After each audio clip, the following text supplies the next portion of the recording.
পৃথিবীর এক আশ্চর্য লোকের ঘটনা আপনাদেরকে বলি। হযরত উসমানের নাম শুনেছেন? উসমান শুনেছেন? উসমান কেমন লোক ছিলেন? আপনার আমার মতো? আল্লাহু আকবার। কেমন লোক ছিল শুধু একটা ছোট্ট হাদিসের ঘটনা আপনাকে আমি বলি, 2 মিনিট, তারপর আমি মূল স্রোতে চলে আসছি। ছেড়ে দেবো তো? বুঝতে পেরেছি, মূল স্রোতে আসছে আমি 2 মিনিট। এক, উসমান কেমন লোক ছিলেন শুধু এটা বলছি। আল্লাহ রসুল আছেন, আম্মাজান আয়েশা বাড়িতে আছেন। আম্মাজান আয়েশার উরুতে, মানে এই জায়গাটা মাথা দিয়ে আল্লাহ রসুল টেক লাগিয়ে আছেন, নয় তিনি হেলান দিয়ে শুয়ে আছেন, দুটোর একটা, এরকম উরুতে মাথা দিয়ে। কার? নিজের স্ত্রীর উরুতে মাথা দিয়ে আছেন। কে? আল্লাহ রসুল। গল্প করছেন স্বামী স্ত্রী। দরজায় আওয়াজ হচ্ছে, কে? আমি আবু বক্কর। আল্লাহ রসুল ভিতরে ঢোকার পারমিশন দিলেন। ওই ভাবি আয়েশার উরুতে মাথা দিয়ে আছেন, গল্প করে যাচ্ছেন। আর আবু বক্কর মানে কে? শ্বশুর। শ্বশুরের সঙ্গে কথা বললেন, হযরত আবু বক্কর চলে গেলেন, আল্লাহ রসুল উঠলেন না। ওই ভাবি আসেন। এরপরে আসছেন দরজায়, কে? ওমর। ওমর কে? ওমর শ্বশুর, হাফসার আব্বা। আল্লাহ রসুল ওই ভাবি আসেন, উঠলেন না। তারপরে আসছেন, কে? উসমান। উসমানের কথা শুনে আল্লাহ রসুল তাড়াতাড়ি করে উঠলেন, কাপড় জামা কাপড় ঠিক করে একদম ভালোভাবে দাঁড়িয়ে গেলেন, চলে গেলেন হযরত উসমান। চলে যাবার পর আম্মাজান আয়েশা বলছেন, আল্লাহর নবী গো, আবু বক্কর হলো আমার আব্বা, ওমর আপনার শ্বশুর। আবু বক্করকে দেখে আপনি উঠে একবারও দাঁড়ালেন না, ওমরকে দেখে উঠে দাঁড়ালেন না, কিন্তু আপনি উসমানকে দেখে কেন উঠে দাঁড়ালেন বলুন? বিশ্বনবী বলছেন, আয়েশা রে, উসমানকে দেখে কেন আমি দাঁড়াবো না? আসমানের ফেরেশতারা যাকে দেখে সম্মান জানাই, আমি নবী কি তাকে দেখে একবার সম্মান করতে পারি না? এর নাম হযরত উসমান। এর নাম কি? হযরত উসমান। লোকটা কেমন দেখুন, সুবহানাল্লাহ। আল্লাহ রাসূল সাল্লাল্লাহু আলাইহি ওয়াসাল্লাম জান্নাতের সার্টিফিকেট দিয়েছেন হযরত উসমানকে। হ্যাঁ, আশারে মুবাশশিরাদের ভিতরে তিনি একজন, হযরত উসমান। আচ্ছা, উসমানের পাশে আর একটা শব্দ ব্যবহার করা হয়, লাকাব। কি বলুন তো? উসমান গানি। তাবুকের যুদ্ধে আল্লাহ রাসূল সাল্লাল্লাহু আলাইহি ওয়াসাল্লাম ডাক দিলেন, হযরত উসমান সর্বপ্রথম এলেন, কাপড়ের ভিতরে করে পয়সা আনলেন, সোনার দিনার, দিনার মানে স্বর্ণের কয়েন, সর্বপ্রথম আনলেন 1000 দিনার, আল্লাহ রসুলকে দিয়ে বলছে, আল্লাহ রসুল এই নেন, এইটা আপনি খরচা করবেন, যেটা ওজন করলে 4 কেজি 446 গ্রাম স্বর্ণ। প্রথম এনেছিলেন কে? হযরতে উসমান। তারপরে তাবার যুদ্ধের মুসলিম সেনাদের দায়িত্ব নিয়েছিলেন, ওটা আলাদা বিষয়। শুধু এই অবদান নয়, মুসলমানরা যখন ইমানদারেরা মক্কা ত্যাগ করে মদিনায় এসেছে, মদিনায় আসার পর মুসলিমরা বড় বিপদে, পানি নাই, ওযু করতে পারছে না, মুহাজির আনসার কেউ খেতে পাচ্ছে না পানি। আল্লাহ রসুলের কাছে খোঁজ এলো, একটা ইহুদির একটা কূপ আছে, ইহুদির। হযরত উসমানকে বলা হলো, ইহুদির অমুক জায়গায় কূপ। হযরত উসমান আস্তে আস্তে করে গেলেন, ইহুদিটিকে বলছেন, আপনার এই পানির কূপটা বিক্রি করবেন? না। তুমি কে? আমি উসমান। কে তুমি? উসমান। আরে তোমরা তো মুহাজির, হিজরত করে এসেছো মক্কা থেকে, তোমাদের টাকা আছে, তুমি কূপ কিনবে পানির? হযরত উসমান বলছেন, তাহলে অর্ধেক বিক্রি করুন, একদিন আপনি পানি বিক্রি করবেন আর একদিন আমাদের লোক পানি নেবে।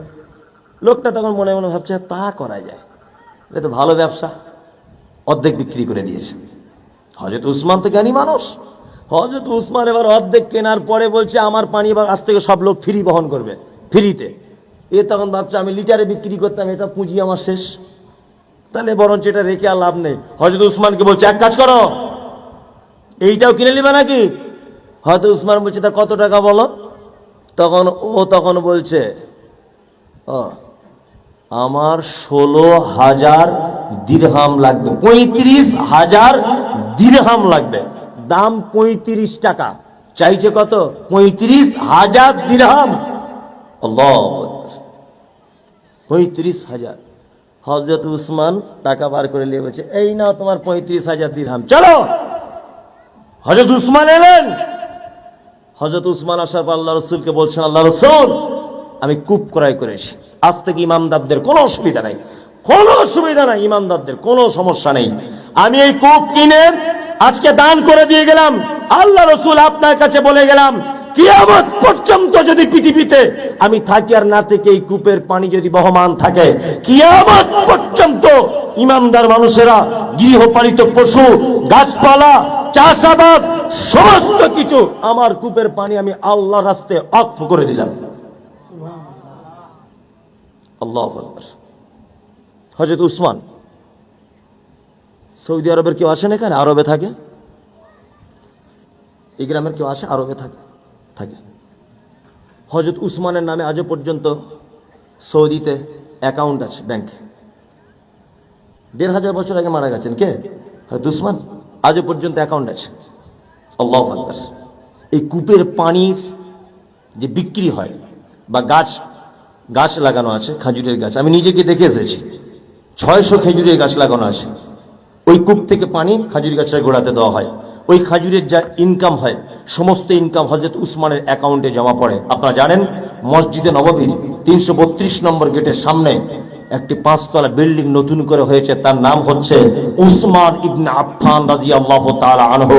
এই বিল্ডিং এর যত ইনকাম, খেজুর গাছের যত ইনকাম, ১,৫০০ বছর আগেকার সাদকা।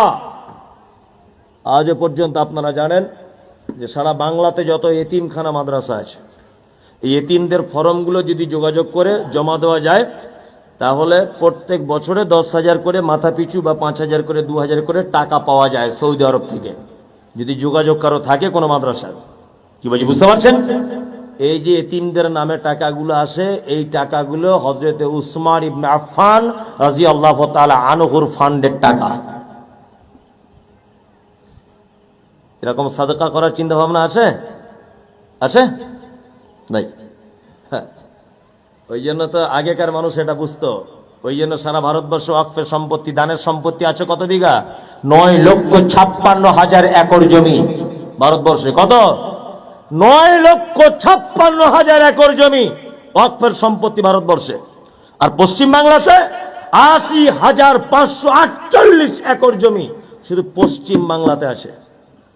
আগেকার মানুষ এগুলো বুঝতো, ওই জন্য তারা দান করেছিল। আপনারা জানেন ১৯৭২ সালে পশ্চিম বাংলায় ওই আপনার গঙ্গা নদীর তীরে একটা মানুষের জন্ম হয়েছিল, তার নাম হাজী মোহাম্মদ মহসিন। ১৯৭২ সালে ১ আগস্টে ওনার জন্ম। উনি ওনার বোনের সম্পত্তি, শ্বশুরের সম্পত্তি আর নিজের পৈতৃক সম্পত্তি সূত্রে যা কিছু পেয়েছিলেন, ১৮০০ সালে ২০০ কোটি টাকা মোগল পিরিয়ডে মুসলিমদের জন্য তিনি ওয়াকফ করেছিলেন। কি বলছি বুঝতে পারছেন না? কত? ২০০ কোটি টাকা ১৮০০ সালে তিনি এটা করেছিলেন। আল্লাহু আকবার। তারপরে ১৯৪৭, কি বললাম বুঝলেন না? তার মানে এই ২০০ কোটি টাকা যদি ৫ বছরে যদি ডবল হয় ব্যাংকের টাকা, ক বছরে হয়? ৫-৭ বছরে ডবল হয়, তাহলে কত কোটি, কত লক্ষ কোটি টাকা হয়েছে হাজী মোহাম্মদ মহসিনের এই টাকা। আল্লাহু আকবার। ব্রিটিশ সরকার পর্যন্ত এই টাকা হস্তক্ষেপ করতে পারে নেই, আমানত সহকারে রেখেছিল। আপনারা জানেন যে ভারতবর্ষের স্বাধীনতার পর থেকে ১৪তম প্রধানমন্ত্রী তিনি হচ্ছেন নরেন্দ্র মোদী। ১৩তম প্রধানমন্ত্রী ওনার নাম হচ্ছে মনমোহন সিং। ১৩তম প্রধানমন্ত্রী পর্যন্ত ওয়াকফের কোন সম্পত্তি হস্তক্ষেপ করেনি।